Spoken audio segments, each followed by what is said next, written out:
সবাইকে নমস্কার। রাজ্যে দীর্ঘদিনের বহু চর্চিত বিষয় প্রাক্তন মুখ্যমন্ত্রী মানিক সরকারের অতি স্বৈরাচারী অতি দাম্ভিকতার কারণে আইনের প্রতি ওনার অশ্রদ্ধা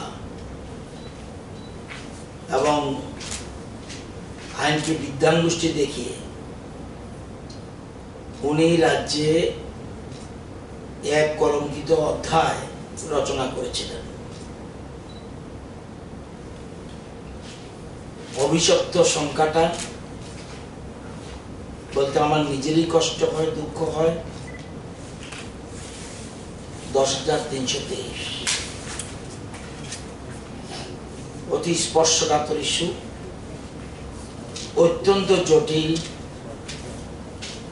এবং দীর্ঘদিন ধরে আমরা বলে এসেছিলাম বিধানসভার ভিতরে এবং বাইরে যে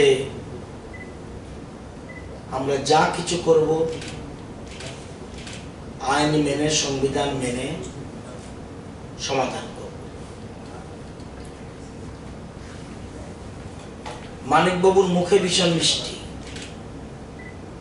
কিন্তু ওনার অন্তরে কিন্তু বিষ। রাজ্যের মানুষ ওনাকে বুঝতে বহু সময় লেগেছে। যখন বুঝতে পেরেছে তখন মানুষ রাজ্যে এক বৈপ্লবিক পরিবর্তন এনেছে 2.5 বছর আগে। জনগণের আশীর্বাদে আমি আজ এই চেয়ারে।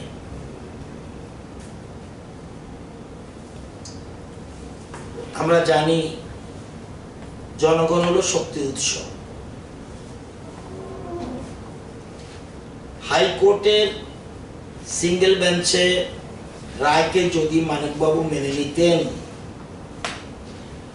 আমি আগের যে কথা বলব এটা বলার এই অর্থ, হাইকোর্টের সিঙ্গেল বেঞ্চের রায় যদি মেনে নিতেন তাহলে আজ হতভাগা 10,323 এই হাল হতো না। আজ তারা ওনার দাম্ভিকতার শিকার, অথচ ওনারাই এখন মায়া কান্না কাঁদছেন, সাপ হয়ে দংশন করে ওজা হয়ে ছাড়ছেন। নির্বাচনের পূর্বে আমরা ভীষণ ডকুমেন্টে বলেছি আমরা ক্ষমতায় এলে তাদের বিষয়টি মানবিকতার কথা মাথায় রেখে সরকার বিষয়টি সমাধান করবে। এই হলো ভীষণ document. The government will resolve the problem of 10,323 teachers, keeping humanitarian consideration in mind. Solve the problem of 10,323 teachers, keeping humanitarian consideration in mind. এবং সেই মোতাবেক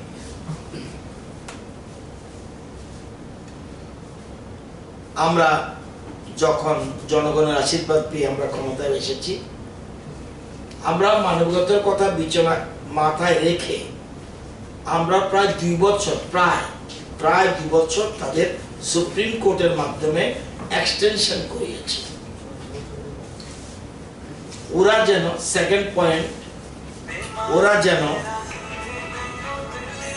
টেট পরীক্ষায় বসতে পারে অন্যদের সাথে, এর জন্য আমরা ওয়ান টাইম রিল্যাক্সেশন এর সুযোগ করিয়ে দিয়েছি। এরপর আমরা খোলা মনে সুপ্রিম কোর্টে গিয়েছি।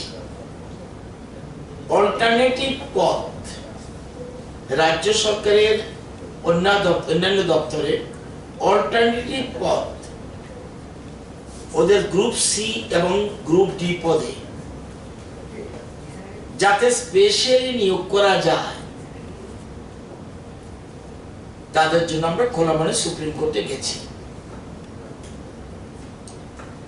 এবং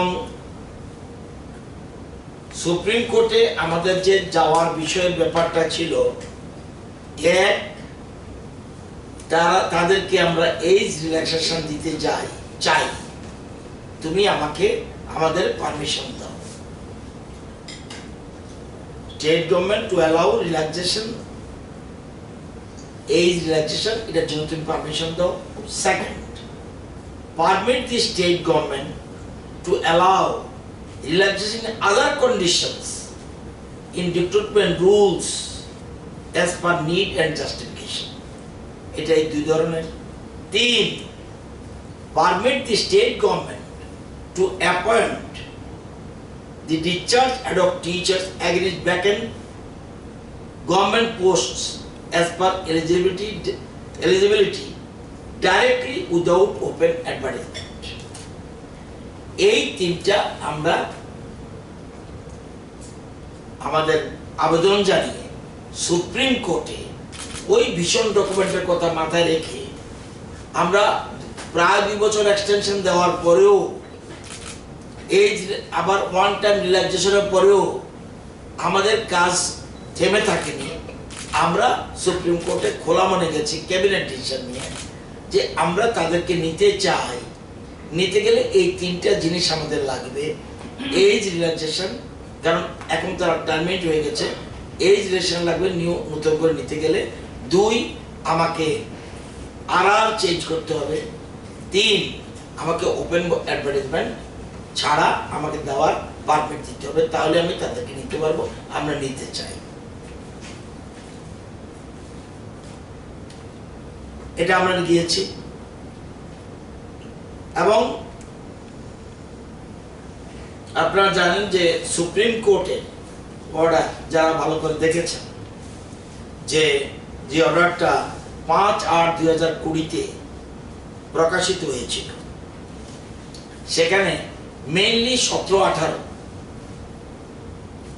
সেখানে 17তে বলছে the age relaxation has now been afforded by the state in all selection till 31/3/2023 which benefit is quite adequate and proper.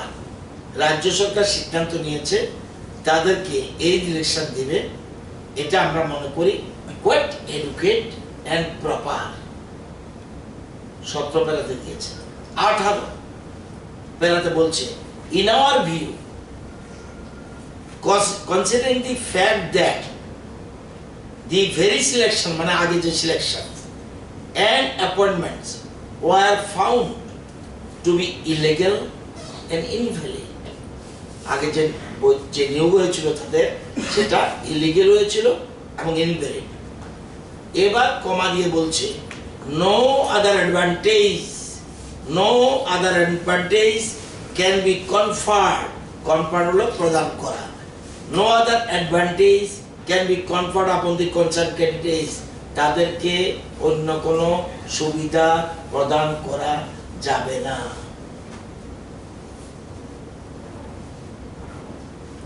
আপনারা আমার তো ইংরেজি ভালো জানেন।